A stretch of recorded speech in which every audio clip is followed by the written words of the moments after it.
गुरु तेग बहादुर जी का जीवन परिचय बिल्कुल ही आसान भाषा में जन्म से लेकर मृत्यु तक। गुरु तेग बहादुर जी सिखों के 9वें गुरु थे। वे त्याग, बलिदान, साहस, धर्म रक्षा और मानवता के महान प्रतीक थे। उन्होंने अपने जीवन का सर्वोच्च बलिदान धर्म की रक्षा और धार्मिक स्वतंत्रता के लिए दिया। इसलिए उन्हें हिंद की चादर भी कहा जाता है। जन्म और परिवार। जन्म तिथि 1 अप्रैल 1621 ईस्वी। जन्म स्थान अमृतसर, पंजाब।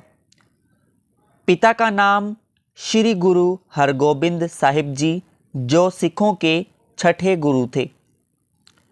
माता का नाम माता नानकी जी। बचपन का नाम गुरु तेग बहादुर जी का त्यागमल था। गुरु तेग बहादुर जी गुरु नानक देव जी की परंपरा के 7वें वंशज थे। उनका जन्म एक धार्मिक, वीर और आध्यात्मिक वातावरण में हुआ।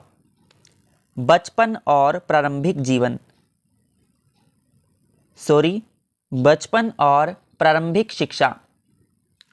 गुरु तेग बहादुर जी बचपन से ही शांत स्वभाव के, गहरे विचारों वाले, ईश्वर भक्त और साहसी थे। उन्होंने आध्यात्मिक शिक्षा, शस्त्र विद्या जैसे तलवार, तीर कमान और घुड़सवारी की शिक्षा प्राप्त की। तेग बहादुर नाम कैसे पड़ा? एक बार मुगलों और सिखों के बीच युद्ध हुआ। इस युद्ध में उन्होंने बहुत बहादुरी से तलवार चलाई। उनकी वीरता देखकर उनके पिता गुरु हरगोबिंद साहिब जी ने उनका नाम त्यागमल से बदलकर तेग बहादुर रख दिया। तेग यानी कि तलवार, बहादुर यानी कि वीर। वैवाहिक जीवन। गुरु तेग बहादुर जी की पत्नी का नाम माता गुजरी जी था। उनके एक पुत्र हुए जिनका नाम था गोविंद राय। आगे चलकर वही गुरु गोविंद सिंह जी बने, जो कि सिखों के 10वें गुरु थे। आध्यात्मिक जीवन और तपस्या। युवा अवस्था में गुरु तेग बहादुर जी दुनियादारी से दूर ध्यान, भक्ति और तपस्या में लीन रहने लगे। वे कई वर्षों तक बकाला साहिब में साधना करते रहे। बहुत कम बोलते थे, ईश्वर की भक्ति में डूबे रहते थे।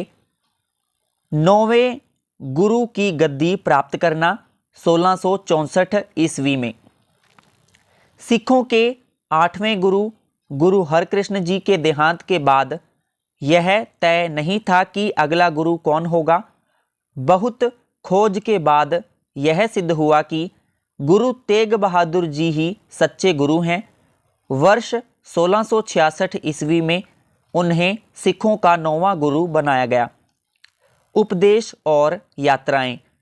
गुरु बनने के बाद गुरु तेग बहादुर जी ने भारत के कई हिस्सों की यात्राएं की, जैसे कि पंजाब, हरियाणा, उत्तर प्रदेश, बिहार, बंगाल, असम।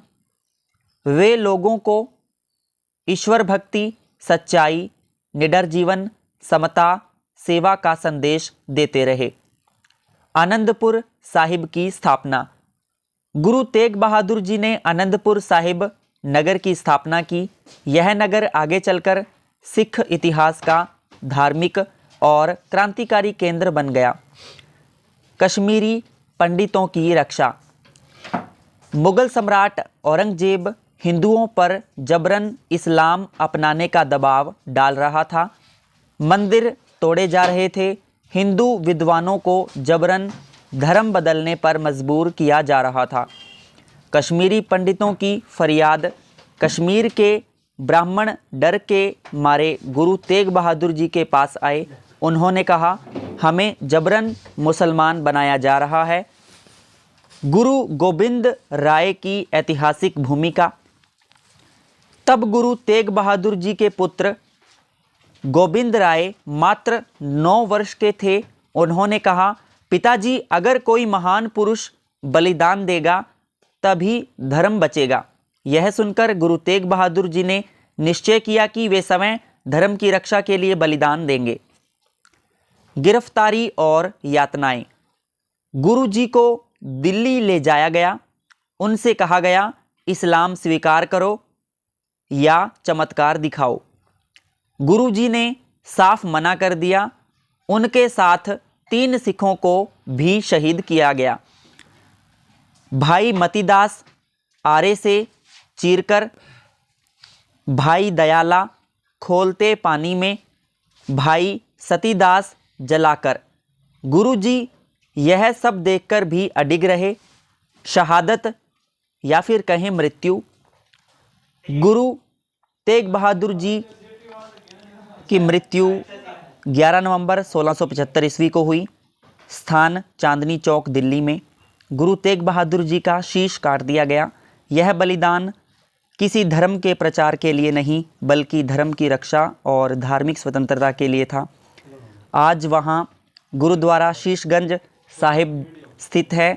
अंतिम संस्कार गुरु जी का शीश भाई जैता सिंह आनंदपुर साहिब लेकर गए। शरीर का संस्कार दिल्ली में लक्ष्मी चंद नामक श्रद्धालु ने किया। वहाँ आज गुरुद्वारा रकाबगंज साहिब बना है। गुरु तेग बहादुर जी की रचनाएं। गुरु जी की 115 शब्द रचनाएं श्री गुरु ग्रंथ साहिब जी में शामिल हैं। इनमें वैराग्य, भक्ति और जीवन की सच्चाई का गहरा संदेश मिलता है। गुरु तेग बहादुर जी की शिक्षाएं, डर से मुक्त जीवन जियो, सच्चाई का साथ कभी मत छोड़ो, अन्याय के सामने कभी मत झुको, सभी धर्मों का सम्मान करो, ईश्वर का नाम स्मरण करो, कमज़ोरों और पीड़ितों की रक्षा करो। उपाधि हिंद की चादर। उन्होंने हिंदुओं की रक्षा के लिए बलिदान दिया, इसलिए उन्हें हिंद की चादर कहा जाता है। उत्तराधिकारी गुरु तेग बहादुर जी के बाद उनके पुत्र गोविंद सिंह जी सिखों के 10वें गुरु और अंतिम जीवित गुरु बने। निष्कर्ष, गुरु तेग बहादुर जी त्याग, बलिदान, साहस और मानवता के सजीव प्रतीक थे। उन्होंने यह सिद्ध कर दिया कि धर्म बचाने के लिए सिर दिया जा सकता है, लेकिन धर्म नहीं छोड़ा जा सकता। साथियों, आज की हमारी वीडियो आपको कैसी लगी? अगर आपको वीडियो अच्छी लगी हो, लाइक, शेयर, कमेंट और चैनल को सब्सक्राइब ज़रूर करें। देखने के लिए धन्यवाद। Thanks for watching. Like and subscribe now. जय हिंद, जय भारत।